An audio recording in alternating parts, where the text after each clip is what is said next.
తహసీల్దార్లే supreme. భూపరిపాలన మొత్తం MRO ఆఫీసుల్లోనే. నాలా కన్వర్షన్ పవర్స్ ఆర్డీఓల నుంచి తహసీల్దార్లకు. పదవులు పెద్దవైనా అధికారాలు లేవని అడిషనల్ కలెక్టర్లు, ఆర్డీఓల ఆవేదన. రాష్ట్రంలో భూపరిపాలనలో తహసీల్దార్లే సుప్రీంగా మారిపోయారు. కొత్త చట్టంతో వీఆర్ఓలను తొలగించడం, తాజా చట్ట సవరణతో ఆర్డీఓలు, జాయింట్ కలెక్టర్ల అధికారాలను కట్ చేసి తహసీల్దార్లకు అప్పగించడంతో మండలాల్లో తహసీల్దారే అన్నీ తానై అన్నట్టు వ్యవహరించనున్నారు.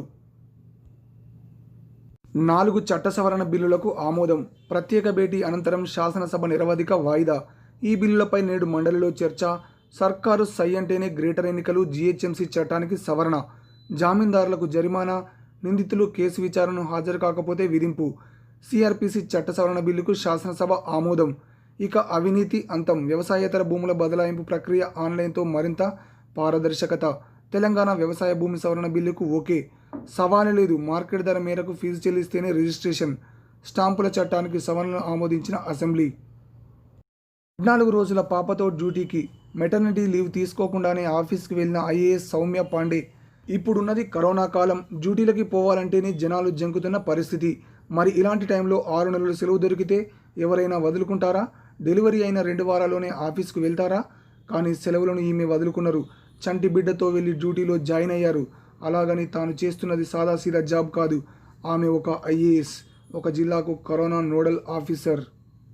ఉద్యోగుల విభజన కేసు నవంబర్ 2కు వాయిదా. తెలుగు రాష్ట్రాల నడుమ తీవ్ర జటిలంగా మారిన విద్యుత్ ఉద్యోగుల విభజన కేసును సుప్రీంకోర్టు నవంబర్ 2కి వాయిదా వేసింది. ఉద్యోగుల విభజనపై జస్టిస్ ధర్మాధికారి కమిటీ ఇచ్చిన ముగింపు నివేదికపై అభ్యంతరం వ్యక్తం చేస్తూ తెలంగాణ ట్రాన్స్కోట్, జెన్కోట్, డిస్కంలు, ఏపీ ఉద్యోగులు దాఖలు చేసిన పిటిషన్లపై మంగళవారం జస్టిస్ అశోక్ భూషణ్ ధర్మాసనం విచారించింది. తెలంగాణ విద్యుత్ సంస్థల తరఫున సీనియర్ న్యాయవాదులు ముహుర్ రోగతి, రాకేష్ ద్వివేది, వి గిరిలు తమ వాదనలు వినిపించారు. ఆర్టీసీ ఉద్యోగులపై వేధింపులు మానుకోవాలి. టీజేఎంయూ ఆర్టీసీ ఉద్యోగులపై మేనేజ్మెంట్ వేధింపులు మానుకోవాలని, మోటార్ ట్రాన్స్పోర్ట్ యాక్టును అమలు చేయాలని తెలంగాణ జాతీయ మజ్దూర్ యూనియన్ రాష్ట్ర ప్రధాన కార్యదర్శి హనుమంతు ముదిరాజ్ డిమాండ్ చేశారు. సమ్మె టైంలో సీఎం కేసీఆర్ ఇచ్చిన హామీలను వెంటనే నెరవేర్చాలని కోరారు. ఉద్యోగ భద్రత సర్క్యులర్ జారీ చేయాలని, సస్పెన్షన్, డిపోస్ పేరులో ఉన్నవారికి వెంటనే డ్యూటీలు ఇవ్వాలని, ఆర్టీసీ మేనేజ్మెంట్ తన సొంతానికి వాడుకున్న 920 కోట్ల సీసీఎస్ డబ్బులను చెల్లించాలన్నారు. ఈపీఎఫ్ఓ వాట్సాప్ సేవలు. ఉద్యోగుల భవిష్య నిధి సంస్థ వాట్సాప్ హెల్ప్ లైన్ సేవను ప్రారంభించింది. చందాదారుల ఫిర్యాదులను వేగంగా పరిష్కరించే లక్ష్యంతో ఈ సేవను తీసుకొచ్చినట్లు కార్మిక శాఖ తన ప్రకటనలో తెలిపింది. ఈపీఎఫ్ఓ ఇప్పటికే ఫిర్యాదుల పరిష్కారానికి ఈపీఎఫ్ ఐజీఎంఎస్ పోర్టల్, సిపిజిఆర్ఏఎంఎస్ సామాజిక మాధ్యమ వేదికైన ఫేస్బుక్, ట్విట్టర్ ద్వారా సేవలు అందిస్తుండడం గమనార్హం. వాట్సాప్ సేవలు వీటికి అదనం. వారంలో అన్ని రోజులు 24 గంటల సేవలు అందించే కాల్ సెంటర్ కూడా అందుబాటులో ఉంది. జడ్పీ స్కూళ్లలో స్వీపర్లకు మినిమం స్కేల్ అమలు చేయాలి. ప్రభుత్వానికి హైకోర్టు ఆదేశం. రాష్ట్రంలో జిల్లా పరిషత్ పాఠశాలలో స్వీపర్లుగా పనిచేస్తున్న ఉద్యోగులకు మినిమం స్కేల్ ప్రకారం జీతాలు చెల్లించాలని రాష్ట్ర ప్రభుత్వాన్ని హైకోర్టు ఆదేశించింది. ఏళ్ల తరబడి పనిచేస్తున్న తమకు 1,623 రూపాయల నుంచి 4,000 వరకు మాత్రమే జీతాలు ఇస్తున్నారని 251 మంది ఉద్యోగులు హైకోర్టును ఆశ్రయించారు. పిటిషన్ను జస్టిస్ అభినంద్ కుమార్ షావిలి మంగళవారం విచారించి ఆయా జిల్లాలకు చెందిన ఉద్యోగులకు 5,000 నుంచి 13,000 ఇవ్వాలని సర్కారును ఆదేశించింది. ఆర్డీఓలకు నాలా అధికారాల్లో కోత. ఎలక్ట్రానిక్ రూపంలో హక్కుల రికార్డు నిర్వహణ, ఆస్తి బదిలీ తర్వాత తక్షణమే హక్కులు పొందడం, రెవెన్యూ పరిపాలనలో పారదర్శకత, అవినీతి నిర్మూలన లక్ష్యంగా వ్యవసాయ భూమిని వ్యవసాయేతర భూములుగా మార్చడంలో అనగా నాలా చట్టంలో ఆర్డీఓలకు ఉన్న అధికారాలను పూర్తిగా కోతపెడుతూ పారదర్శక చట్టం దిశగా రాష్ట్ర ప్రభుత్వం సవరణ చట్టం తీసుకువచ్చింది. ఈ మేరకు తెలంగాణ వ్యవసాయ భూమి వ్యవసాయేతర భూములుగా మార్పు చట్టం 2006లో సవరణ బిల్లుకు శాసనసభ మంగళవారం ఆమోదం తెలిపింది. సింగరేణి కార్మికులకు 23న బోనస్. లాక్డౌన్లో మినహాయించిన జీతము చెల్లింపు. 19న పండుగ అడ్వాన్స్ ఖాతాల్లో జమ. సీఎండీ శ్రీధర్ ప్రకటన. సీఎం కేసీఆర్కు కృతజ్ఞతలు. సింగరేణి వ్యాప్తంగా కార్మికుల హర్షం. సింగరేణి లాభాల్లో 28% బోనస్ను కార్మికులకు ఈ నెల 23న చెల్లిస్తున్నట్లు సంస్థ సీఎండీ శ్రీధర్ మంగళవారం ప్రకటించారు. 2019-20 ఆర్థిక సంవత్సరంలో నికర లాభాలు 993.86 కోట్లు కాగా దీనిలో 28% అంటే 278.28 కోట్లను సంస్థ ఉద్యోగులకు ఈ నెల 23న పంపిణీ చేస్తున్నట్లు తెలిపారు. సగటున ఒక్కో కార్మికునికి 60,468 రూపాయల చొప్పున లభించనున్నట్లు పేర్కొన్నారు. జనవరిలో వ్యాక్సిన్, జూలై వరకు వ్యాక్సినేషన్ కార్యక్రమం, ప్రాధాన్యత క్రమంలో వ్యాక్సిన్ పంపిణీ, నిర్దిష్ట కార్యాచరణకు పకడ్బందీ ప్రణాళిక. కేంద్ర మంత్రి హర్షవర్ధన్ వచ్చే ఏడాది ప్రారంభంలోనే దేశంలో కరోనా వైరస్కు వ్యాక్సిన్ అందుబాటులోకి వస్తుందని కేంద్ర ఆరోగ్య శాఖ మంత్రి డాక్టర్ హర్షవర్ధన్ తెలిపారు. మంగళవారం కోవిడ్ గురించి అత్యున్నత స్థాయి మంత్రుల బృందంతో వర్చువల్గా భేటీ అయ్యారు.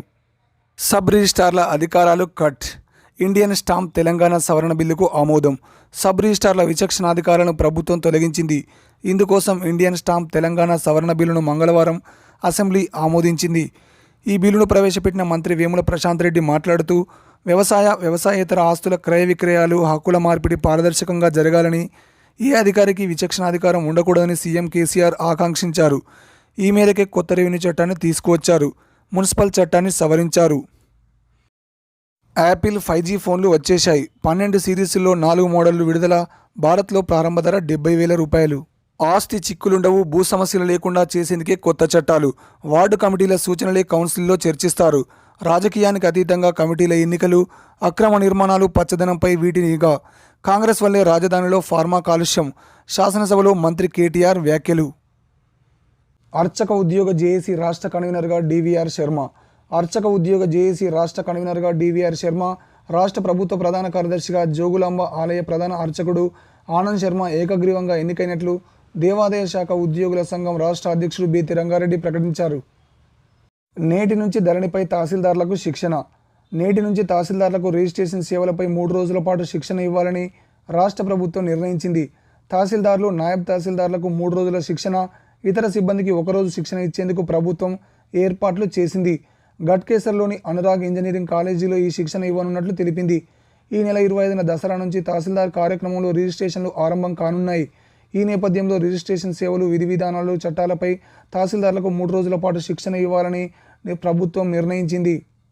నేడు రేపు జరగాల్సిన పరీక్షలు వాయిదా. భారీ వర్షాల కారణంగా యూజీ, పీజీ వార్షిక సప్లిమెంటరీ పరీక్షలను జేఎన్టీయూహెచ్ వాయిదా వేసింది. గురువారం జరగాల్సిన పరీక్షలను వాయిదా వేస్తున్నట్లు జేఎన్టీయూహెచ్ రిజిస్ట్రార్ మంజూర్ హుస్సేన్ మంగళవారం ఒక ప్రకటనలో తెలిపారు. పరీక్షల తేదీని తర్వాత ప్రకటిస్తామని, 16 నుంచి జరిగే పరీక్షలు యథావిధిగా నిర్వహిస్తామని ఆయన పేర్కొన్నారు.